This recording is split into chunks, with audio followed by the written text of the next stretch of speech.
Hello guys. അപ്പോൾ നമ്മൾ December 31 ഒരു സ്ഥലം വരെ പോയിട്ടുണ്ടായിരുന്നു. ഓഫ് കോഴ്സ് ട്രിവാൻഡ്രംകാർക്ക് എല്ലാവർക്കും അറിയായിരിക്കും ഈ സ്ഥലം ഏതാന്നുള്ളത്. അതെ ഗായ്സ്, നമ്മൾ കനകുന്നിൽ ലൈറ്റ്സ് കാണാൻ പോയിരിക്കുകയായിരുന്നു.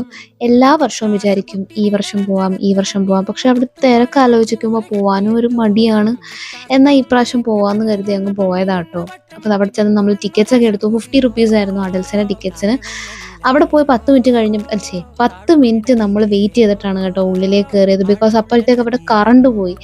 അതൊരു അലമ്പായിരുന്നു. പിന്നെ എന്തായാലും ഉള്ളിലോട്ട് കയറി ലൈറ്റ്സ് ഒക്കെ കാണാൻ തുടങ്ങിയപ്പോഴത്തേക്ക് എൻ്റെ മൂഡൊക്കെ ഒന്ന് ഓക്കെ ആയി.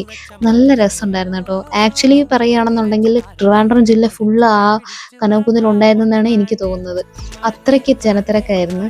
പക്ഷെ എന്നാലും ഒരു രസമല്ലേ, നമ്മൾ വീട്ടിനകത്ത് ഇങ്ങനെ കുത്തിയിരിക്കുന്നതിനേക്കാളും കുറച്ച് പുറത്തൊക്കെ ഇറങ്ങി ഇതുപോലെ ലൈറ്റ്സ് ഒക്കെ ഉണ്ട്, കുറച്ച് കപ്പലണ്ടിയൊക്കെ കുറച്ച് ഇങ്ങനെ ഇരിക്കുമ്പോൾ ഒരു സുഖം.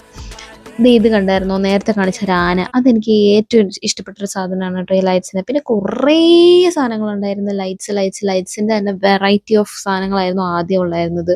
ഈ പ്ലെയിൻ, പിന്നെ ഈ സാധനങ്ങളൊക്കെ നമ്മുടെ 90s കിഡ്സിൻ്റെ നൊസ്റ്റാൾജിക് സാധനങ്ങളാണ്. ഇപ്പോഴും ഇതൊക്കെ ഉണ്ട് എന്ന് പറയുമ്പോൾ നല്ല സന്തോഷമുണ്ട് കേട്ടോ. ഇതാണ് ഇവിടുത്തെ മെയിൻ അട്രാക്ഷൻ, ഡ്രാഗൺ. ഇതും എൻ്റെ ഒരു സെക്കൻഡ് ഫേവറേറ്റ് ആയിട്ടുള്ളൊരു സാധനമായിരുന്നു. പിന്നെ എൻ്റെ ഹോബി എന്ന് പറയുന്നത് ഇവിടുത്തെ ഈ ഡ്രാഗന്റെ വാല് കണ്ടുപിടിക്കുക എന്നുള്ളതായിരുന്നു. അത് ഞാൻ നെക്സ്റ്റ് വീഡിയോയിൽ കാണിച്ചു തരാം കണ്ടുപിടിച്ചോ ഇല്ലയോ എന്നുള്ളത്. പിന്നെ ഈ ലൈറ്റ്സ് കണ്ടോ, ഈ ലൈറ്റ്സ് ആണ് നമ്മുടെ ചൈന ടൗണിൽ അല്ലെങ്കിൽ സിംഗപ്പൂരിലൊക്കെ ഈ സ്ട്രീറ്റ്സിലൊക്കെ കാണുന്നത്. അപ്പം നെക്സ്റ്റ് വീഡിയോയിൽ കാണാം. Tata bye bye, love you all.